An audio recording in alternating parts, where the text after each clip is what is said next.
Hey guys, welcome to my channel again. For those of you new here, I'm Liliana and this channel is all about me sharing my tips and tricks about my cake decorating journey. So in today's video, I'm calling it my romantic cake tutorial. Very easy, but there's techniques involved. So if you guys want to learn how to make this, well, keep on watching.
So this is how I made this cake.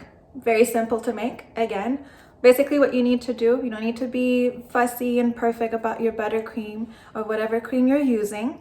You're just gonna do a crumb coat, pop it in a freezer for 5 to 10 minutes, not even.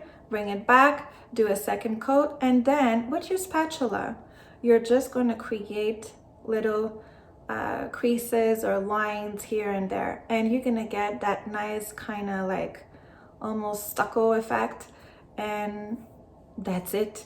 That's basically it, and you get a beautiful cake. Actually, this design is used a lot in wedding cakes or even baptism or christening cakes. So, but it's such a beautiful cake and such easy to do. It's insane.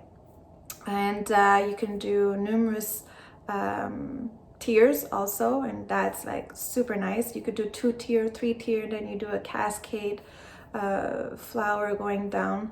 Very beautiful. Or simply you can also decorate this with fresh fruits also, so nice. But I decided to go with artificial flowers, and to me that's the way to go because you know it's food safe. So the only thing that is important is that if your stem of your artificial flower has a metallic inside, please protect your cake. Never insert a metallic piece or stem directly to your cake. So never, I'm telling you, ever insert directly a stem that has a metal inside your cake. Even if it's a tiny little thing and it's covered with plastic, no, the metal is still there. So what I do is that I always cover it with floor tape, and then I can insert it in my cake. And if even that you're not comfortable with, you can go ahead and just insert a straw and then insert your flower inside the straw, and that will do the trick also. It's just gonna hide the flower will hide the straw, and you won't see the straw. And basically that is it. You can also do fresh flowers if you want. It doesn't have to be artificial. And again, if you're using fresh flowers, make sure that they're not poisonous, and make sure to really protect your cake and make sure that it's food safe. So that is it. I really hope you guys enjoyed. It was an easy one this week, but I really wanted to show this kind of technique that sometimes we don't think of doing it because we're so focused on, oh, you know, we want to make something like more modern, more complicated, and then we're like, let's go with basics. So I really hope you guys enjoyed. If you did, please give it a thumbs up. If you haven't done it yet, don't forget to subscribe and click the notification bell button so you get notified of all the videos that I put up. Thanks for watching, and see you in the next one.